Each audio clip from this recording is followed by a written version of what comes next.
Hi friends, welcome to Deepa's Education Blog. For more videos, subscribe Deepa's Education Blog.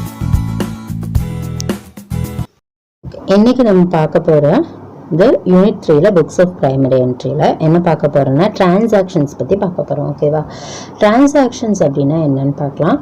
Transactions is nothing but இப்போ ஒரு purchase transaction பண்ணோம்னா அதில் purchase transaction நடக்குது இல்லையா? அப்போ purchase to cash நம்ம enter பண்ணுவோம். ஒரு சேல்ஸ் டிரான்சாக்ஷன் நடக்குதுன்னா கேஷ் டு சேல்ஸ் அப்படின்னு நம்ம ஒரு ஜர்னல் என்ட்ரி என்ட்ரு பண்ணுவோம். ஸோ அந்த டிரான்சாக்ஷன்ஸ் என்ன டைப்ஸ் இருக்குது அப்படிங்கிறத பார்க்கலாம்.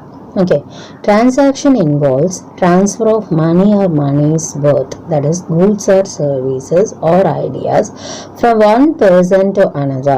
Transactions can be classified into cash transaction, bank transaction and credit transaction.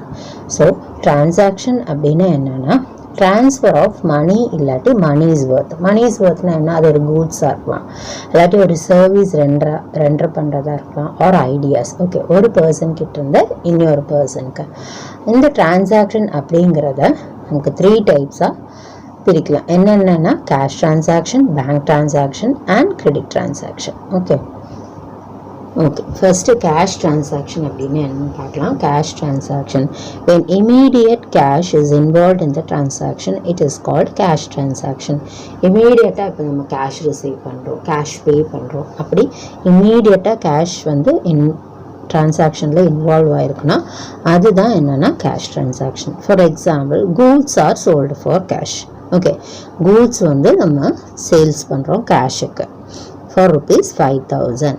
So அது வந்து ஒரு கேஷ் டிரான்சாக்ஷன். என்ன அதுக்கு ஜேர்னல் என்ட்ரின்னு பார்த்தீங்கன்னா cash to sales account ₹5,000, cash account 5,000 letter to sales account 5,000, that is credit. Okay, in this case cash 5,000 comes into the business. Cash வந்து நம்ம sales பண்ணும்போது நமக்கு என்ன கிடைக்கும்னா கேஷ் கிடைக்கும். So debit what comes in அப்படிங்கிற rule படி cash நமக்கு கைக்கு வருது. And goods worth 5,000 go out of the business. நம்ம சேல்ஸ் பண்ணும்போது கூட்ஸ் என்ன ஆகுது? வெளியில் போகுது. It goes out of the business. So நம்ம வந்து சேல்ஸை வந்து கிரெடிட் பண்ணுறோம். Okay, so this is what cash transaction அப்படின்னா. அப்போ இமீடியட்டாக கேஷ் இன்வால்வ் ஆயிருக்குன்னா அதுதான் என்னன்னா cash transaction. Next one is bank transaction. In a transaction, if bank is involved, it is a bank transaction. Okay, ஒரு டிரான்சாக்ஷனில் பேங்க் அப்படிங்கிறது involve ஆயிருக்குன்னா அதுதான் என்னன்னா bank transaction. Okay, bank transaction includes அ ஃபாலோயிங். அதில் என்னென்ன இருக்குது? ஃபர்ஸ்ட் ஒன் பார்க்கலாம், cash deposited into the bank. நம்ம வந்து கேஷ் வந்து டெபாசிட் பண்ணுவோம் இல்லையா பேங்க்கில், அதில் என்ன நம்ம கேஷ் டெபாசிட் பண்ணோம்னா பேங்க் டு கேஷ் இல்லையா? அப்போ வந்து அங்கே வந்து பேங்க் டிரான்சாக்ஷன் நடந்திருக்கு. Okay, income of the business directly received by the bank. Income, பிஸ்னஸோட இன்கம் வந்து directly receive by the bank. Bank வந்து ரிசீவ் பண்ணுறாங்க. ஸோ இங்கே பேங்க் டிரான்சாக்ஷன் நடக்குது. Next one is receipts through cash deposit machine.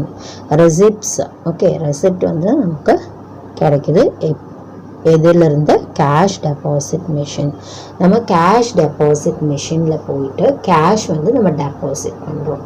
உடனே அது நமக்கு என்ன கொடுக்கும்? ஒரு ரெசிப்ட் வந்து கொடுக்கும். So that is what receipt through cash deposit machine. Next point, fourth one, payment made by the customers of the business through debit card, credit card, net banking, national electronic fund transfer NEFT, and real time gross settlement RTGS etc. So payment வந்து made by the customer. Okay, customer வந்து payment பண்ணுறாங்க எது மூலியமாக? of the business through இல்லையா? பேங்க்கோட என்னென்ன இது use பண்ணி பண்ணுறாங்கன்னா பே பண்ணுறாங்க கஸ்டமர்ஸ். பார்த்தீங்கன்னா டெபிட் கார்டு, அது உங்களுக்கு தெரியும், ஏடிஎம் கார்டு இருக்கு இல்லையா அது. அதே மாதிரி கிரெடிட் கார்டு. கிரெடிட் கார்டுனா நமக்கு நம்ம அக்கௌண்ட்டில் காசு இல்லாட்டியுமே நம்ம வந்து கிரெடிட் கார்டு மூலயமா நம்ம என்ன பண்ணலாம்? ஒரு லிமிட் இருக்கும் கிரெடிட் கார்டுக்கு, இவ்வளோ அமௌண்ட் நம்ம வரைக்கும் நம்ம எடுத்துக்கலாம் அப்படின்னு சொல்லிட்டு கடனா. ஸோ அது credit card. Next net banking. Net பேங்கிங்னா நம்ம எல்லாமே ஆன்லைனில் நம்ம ஃபண்டு நம்மளோட அமௌண்ட் வந்து இப்போ ஒரு அக்கௌண்ட்லேருந்து இன்னொரு அக்கௌண்ட் ட்ரான்ஸ்ஃபர் பண்ணுறக்கு, ஏதாச்சும் பே பண்ணுறக்கு, எக்ஸாம் ஃபீஸ் பே பண்ணுறது, அந்த மாதிரி எல்லாமே நம்ம நெட் பேங்கிங்கில் பண்ணிக்கலாம். அடுத்தது NEFT, electronic that is fund, national electronic fund transfer அப்படின்னு சொல்லுவாங்க. அது நம்ம வந்து ஒரு அக்கௌண்ட்லேருந்து இன்னொரு அக்கௌண்ட்டுக்கு நம்ம அமௌண்ட்டை வந்து ட்ரான்ஸ்ஃபர் பண்ணுறதுக்கு யூஸ் பண்ணுவோம். அதுக்கப்புறமா real time cross settlement, RTGS etcetera. இப்போ அது பார்த்திங்கன்னா 2 lakhs அண்ட் அபவ் அமௌண்ட் இருக்குன்னா RTGS மூலயமா நம்ம வந்து ஒரு அக்கௌண்ட்லேருந்து இன்னொரு அக்கௌண்ட்டுக்கு நம்ம வந்து மணி வந்து ட்ரான்ஸ்ஃபர் பண்ண முடியும். இதுதான் ஓகே. ஸோ கஸ்டமர்ஸ் இது மூலியமாக நமக்கு நம்ம அமௌண்ட் வந்து ட்ரான்ஸ்ஃபர் பண்ண முடியும். Okay, this is what bank transaction. Okay, next one பார்த்துட்டிங்கன்னா cash withdrawn from the bank. நம்ம வந்து கேஷ் இருக்கு இல்லையா, அதை வந்து பேங்க்லேருந்து வித்ட்ரா பண்ணலாம். ஸோ அது ஒரு bank transaction. Next bank charges levied by the bank. இப்போ ஏதாச்சும் நம்ம வந்து இப்போ ஒரு ஃபண்டு வந்து ட்ரான்ஸ்ஃபர் பண்ணுறோன்னா அதுக்கு வந்து அவங்க எக்ஸ்ட்ராவாக சார்ஜ் பண்ணலாம். ஓகே, ஸோ அதுதான் பேங்க் சார்ஜஸ் அப்படின்னு சொல்லுவாங்க. Okay, 10 rupees 20 rupees. அது வந்து நம்ம என்ன பண்ணுறோமோ அதுக்கு தகுந்த மாதிரி பேங்க் வந்து சார்ஜ் பண்ணுவாங்க. ஸோ அதுதான் பேங்க் சார்ஜஸ். ஓகே, அது பேங்க் வந்து நம்ம அக்கௌண்ட்டில் இந்த சார்ஜஸ் வந்து அந்த அமௌண்ட் பிடிச்சிக்குவாங்க. Okay, that is what bank charges levied by the bank. Next one is payments made by the bank as per standing instruction. Payments வந்து நமக்கு வந்து பேங்க் வந்து ப்ரொவைட் பண்ணுவாங்க as per the standing instructions. இப்போ ஏதாச்சும் வந்து நம்ம வந்து அமௌண்ட் வந்து டெபாசிட் பண்ணியிருக்கோம் அப்படின்னா நமக்கு இன்ட்ரெஸ்ட் வந்து கொடுப்பாங்க. As per the standing instructions படி நமக்கு இவ்வளோ பர்சன்டேஜ் இன்ட்ரெஸ்ட் அப்படின்னா மந்த்லி நமக்கு ப்ரொவைட் பண்ணுவாங்க பேங்க். ஸோ அதுதான் என்னென்னா payment made by the bank as per standing instructions. Next one is payment made by cheque. Next அதே மாதிரி பேமெண்ட் வந்து செக்கை வந்து நமக்கு கொடுப்பாங்க. ஓகே, அது ஒரு bank transaction. Next one is payments made by the business through debit card, net banking, NEFT and RTGS. So payment அதே மாதிரி நமக்கு பண்ணுவாங்க. எப்படி டெபிட் கார்டில், நெட் பேங்கிங் மூலிமா, NEFT மூலிமா அண்ட் RTGS மூலிமா.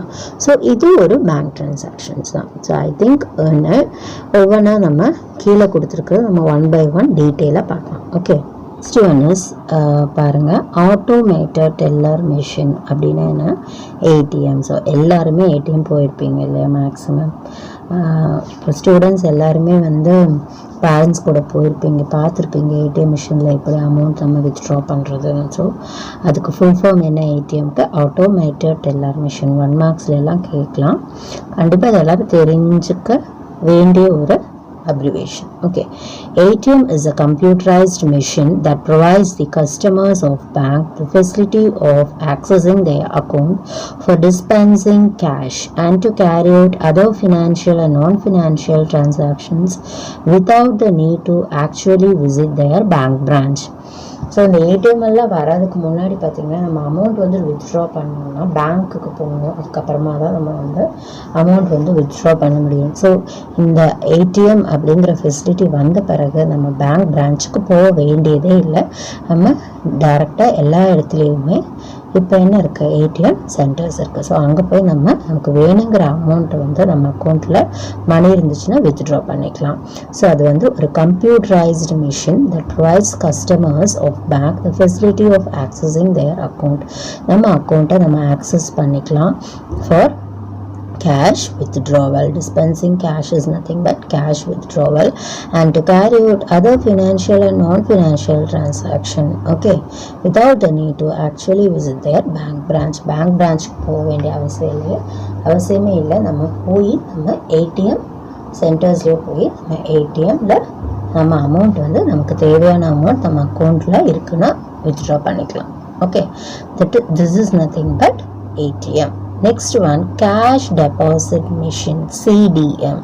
It is an ATM-like machine. அது ஒரு ATM machine மாதிரி ஒரு machine that allows depositing cash directly into a customer's account without any manual intervention of the bank employee. There is no need to fill deposit slips. இப்போ இது வந்து ஒரு அதாவது CDM ATM அப்படிங்கிறது கேஷ் டெபாசிட் மிஷின். அதுவும் ATM மாதிரி ஒரு machine தான். ஆனால் இதில் வந்து நம்ம எதுக்காக யூஸ் பண்ணுறோம்? கேஷ் டெபாசிட் பண்ணுறதுக்கு யூஸ் பண்ணுறோம்.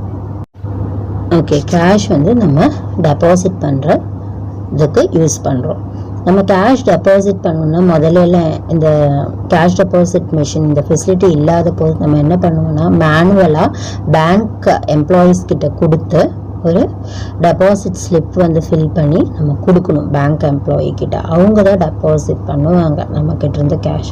ஆனால் இப்போ அந்த அவசியமே கிடையாது. நம்ம போய் கேஷ் டெபாசிட் மிஷின்லேயே நம்ம என்ன பண்ணிக்கலாம், டைரெக்டாக நம்ம அக்கௌண்ட்டுக்கு மணி வந்து டெபாசிட் பண்ணிக்கலாம் வித்தவுட் எனி மேனுவல் இன்டர்வென்ஷன். மேனுவலாக போய் நம்ம பேங்க் எம்ப்ளாயி கிட்ட கொடுக்க வேண்டிய அவசியமே இல்லை. அதேமாதிரி there is no need to fill deposit slips fill பண்ணி நம்ம பேங்க் எம்ப்ளாயி கிட்ட கொடுத்து நம்ம மேனுவலாக என்ன பண்ண வேண்டியதில்லை, பேங்க்கில் அமௌண்ட் வந்து நம்ம கேஷ் டெபாசிட் பண்ண வேண்டியதில்லை. நம்மளே டைரெக்டாக கேஷ் டெபாசிட் மிஷினில் போய் நமக்கு வேணுங்கிற அமௌண்ட்டை வந்து நம்ம அக்கௌண்ட்டில் நம்ம கேஷ் டெபாசிட் பண்ணிக்கலாம். This is what cash deposit machine. Okay, எல்லாருக்குமே டெபிட் கார்ட்லேயும் எந்த டவுட்டும் இருக்காதுன்னு நினைக்கிறேன். ஸோ இப்போ அடுத்தது நம்ம பார்க்க போகிறது debit card. Okay, the debit cards are used to withdraw cash from an ATM, to purchase goods and services at point of sale and in e-commerce online purchase. A customer can use debit card for the money he has in the bank account with some restrictions. Okay, அடுத்தது debit card அப்படிங்கிறது நம்ம என்னென்னா ATM மிஷினில் use பண்ணுற card தான் என்னென்னா debit card. அதை தான் ஏடிஎம் கார்டை தான் நம்ம என்ன சொல்லுவோம், டெபிட் கார்டை தான் ஏடிஎம் கார்டு அப்படின்னு சொல்லி யூஸ் பண்ணுறோம். Actually debit card is nothing but நம்ம ஏடிஎம் மிஷினில் நம்ம அமௌண்ட் வித்ட்ரா பண்ணுறதுக்கு யூஸ் பண்ணுறது தான் என்னென்னா debit card. Okay, to purchase any goods or services at a point of sale. அதே மாதிரி நம்ம ஏதாவது கூட்ஸ் வந்து பர்ச்சேஸ் பண்ணுறக்கும் நம்ம மணி வந்து கேஷாக பே பண்ணாமல் நம்ம ஏடிஎம் மிஷின் இல்லை எப்படி நம்ம அமௌண்ட் வந்து வித்ட்ரா பண்ணிக்கிறோம், அந்த மாதிரி கூட்ஸ் ஏதாவது பர்ச்சேஸ் பண்ணும்போது நம்ம கேஷ் கொடுக்காம டெபிட் கார்டு நம்ம ஸ்வைப் பண்ணிக்கலாம். Okay, at the point of sale. And in e-commerce online purchase, ஏதாவது நம்ம ஆன்லைனில் பர்ச்சேஸ் பண்ணுறதுக்கும் இ-காமர்ஸில் நம்ம என்ன யூஸ் பண்ணிக்கலாம், நம்ம டெபிட் கார்டு யூஸ் பண்ணி நம்ம ஆன்லைனில் பர்ச்சேஸ் பண்ணிக்கலாம் எல்லாமே. Next, a customer can use debit card for the money he has in the bank account with some restrictions. அதே மாதிரி கஸ்டமர் வந்து டெபிட் கார்டு வந்து யூஸ் பண்ணுறதுக்கு ஒரு சில ரெஸ்ட்ரிக்ஷன்ஸ் இருக்குது. அது மட்டும் ஃபாலோ பண்ணால் போதும். ஸோ நம்ம வந்து மணிக்கு பதிலாக டெபிட் கார்டு யூஸ் பண்ணி நம்ம ஏடிஎம்மில் கேஷ் வித்ட்ரா பண்ணிக்கலாம். அதேமாரி நம்ம வந்து ஆன்லைனில் பர்ச்சேஸ் பண்ணிக்கலாம். கூட்ஸ் ஏதாவது நம்ம போய் வாங்குறதா இருந்தாலும் அட் பாயிண்ட் ஆஃப் சேலில் வந்து நம்ம வந்து டெபிட் கார்டு யூஸ் பண்ணி ஸ்வைப் பண்ணிக்கலாம் அமௌண்ட்டை. ஸோ கஸ்டமர் வந்து இது எல்லாமே பண்ணிக்கலாம் with help of debit card. Okay, this is what debit card அப்படிங்கிறது. Next one credit card. Credit card அப்படிங்கிறது எல்லாருக்கும் தெரியும்னு நினைக்கிறேன். What is credit card? The credit card are used to purchase goods and services at point of sale. இப்போ debit card use பண்ணி நம்ம வந்து எப்படி பர்ச்சேஸ் பண்ணிக்கலாம் இல்லையா, அதே மாதிரி நம்ம கிரெடிட் கார்டு யூஸ் பண்ணியும் கூட்ஸ் வந்து பர்ச்சேஸ் பண்ணிக்கலாம் at point of sale and in e-commerce online purchase. அதே மாதிரி நம்ம online purchase credit card use பண்ணியும் நம்ம பர்ச்சேஸ் பண்ணிக்கலாம். Next one is a customer can use credit card within the limits specified by the bank even if there is inadequate balance in the account. நம்ம அக்கௌண்ட்டில் வந்து மணி இல்லைனாலும் ஒரு certain limit, இப்போ for example 50,000 வரைக்கும் நம்ம கிரெடிட் கார்டு யூஸ் பண்ணிக்கலாம் அப்படின்னு சொல்லியிருக்காங்க பேங்க்கு. நம்ம ஒரு 50,000 வரைக்கும் நம்ம என்ன பண்ணிக்கலாம், கிரெடிட் கார்டு யூஸ் பண்ணி நம்ம பர்ச்சேஸ் பண்ணிக்கலாம். எல்லாமே பண்ணிக்கலாம், ஆன்லைன் பர்ச்சேஸ் பண்ணலாம், அதே மாதிரி பர்ச்சேஸ் பண்ணலாம் goods and services at point of சேல்லையும் நம்ம வந்து கிரெடிட் கார்டு யூஸ் பண்ணி நம்ம பர்ச்சேஸ் பண்ணிக்கலாம். ஓகே, அமௌண்ட்டும் நம்ம வித்ட்ரா பண்ணிக்கலாம் up to the certain limit. Okay, if there is any inadequate balance in the account, போதுமான அளவு நம்ம பர்ச்சேஸ் பண்ணுறதுக்கு இப்போ வந்து 30,000 ஆகுது, ஆனால் நம்ம அக்கௌண்ட்டில் வந்து வெறும் 10,000 தான் இருக்குன்னா கிரெடிட் கார்டு ஃபெசிலிட்டி நம்மக்கிட்ட இருக்குன்னா நம்ம 30,000 பர்ச்சேஸ் பண்ணிக்கலாம். ஓகே, 50,000 வரைக்கும் நீங்கள் வந்து வித்ட்ரா பண்ணிக்கலாம் அப்படின்னா நம்ம 30,000க்கு பர்ச்சேஸ் பண்ணிக்கலாம் using our credit card. The bank may charge interest and other charges for credit card usage. அதே மாதிரி பேங்க் வந்து என்ன பண்ணுவாங்கன்னு பார்த்துட்டிங்கன்னா, கிரெடிட் கார்டு நம்ம யூஸ் பண்ணுறதுக்கு இன்ட்ரெஸ்ட் அண்ட் அதர் சார்ஜஸ் ஒரு சில சார்ஜ் வந்து பண்ணுவாங்க. ஓகே, இன்ட்ரெஸ்ட்டும் அதே மாதிரி சார்ஜ் பண்ணுவாங்க. நம்ம கிரெடிட் கார்டு வந்து யூஸ் பண்ணலாம். இப்போ இந்த அமௌண்ட் வந்து அவங்க ஒரு டேட் கொடுத்துருப்பாங்க, அதுக்குள்ளே நம்ம வந்து என்ன பண்ணணும், அந்த அமௌண்ட்டை வந்து நம்ம பே பண்ணியிருக்கணும். சப்போஸ் இப்போ வந்து கொஞ்சம் டிலே ஆச்சுன்னா அதுக்கு வந்து இன்ட்ரெஸ்ட் வந்து நம்ம வந்து பே பண்ண வேண்டி வரும். இல்லாட்டி அதர் சார்ஜஸும் அதேமாதிரி ஏதாச்சும் பே பண்ண வேண்டி வரும். Okay, this is what credit card. Next one is NEFT. NEFT அப்படின்னா என்னென்னா, national electronic fund transfer is a nation wide payment system facilitating one-to-one fund transfer. Under this scheme, any person can electronically transfer funds from any bank branch to any person having an account with any other bank branch in the country. அப்போ NEFT அப்படின்னா என்னென்னா, அது வந்து ஒரு national electronic fund transfer. அது மூலியமாக நமக்கு வந்து நேஷனில் எங்கே வேணாலும் எந்த பேங்க் பிரான்ச்லேருந்து எந்த பேங்க் பிரான்ச்சுக்கு வேணாலும் நம்ம அக்கௌண்ட்லேருந்து இன்னொரு அக்கௌண்ட்டுக்கு நம்ம வந்து மணி வந்து ட்ரான்ஸ்ஃபர் பண்ண முடியும், ஃபண்ட் வந்து ட்ரான்ஸ்ஃபர் பண்ண முடியும் under this scheme. Okay, any person can electronically transfer fund from any bank branch to any person having an account with any other bank branch in the country. Okay, எந்த இப்போ for example ICICI பேங்க்லேருந்து state பேங்க்குக்கு நம்ம transfer பண்ணலாம், கனரா பேங்க்லேருந்து ICICI பேங்க்குக்கு transfer பண்ணலாம். அந்த மாதிரி எந்த பேங்க் பிரான்ச்லேருந்து வேணாலும் இன்னொரு பர்சன் அக்கௌண்ட்டுக்கு வேறு பேங்க் பிரான்ச்சுக்கு நம்ம ஃபண்டு வந்து ட்ரான்ஸ்ஃபர் பண்ண முடியும். ஓகே, இதுதான் என்னென்னா NEFT. ஓகே, இந்த NEFTயில் மினிமம் எவ்வளோ அமௌண்ட் ட்ரான்ஸ்ஃபர் பண்ணலான்னு பார்த்தீங்கன்னா, 1 ரூபீலேருந்து 10 lakhs வரைக்கும். ஒவ்வொரு பேங்க்குக்கும் டிஃப்ரென்ஸ் இருக்கும். மேக்ஸிமம் அமௌண்ட் வந்து 10 lakhs இருக்கலாம், இன்னொரு பேங்க் வந்து 20 lakhs இருக்கலாம். ஸோ அது வந்து டிஃபர் ஆகும்.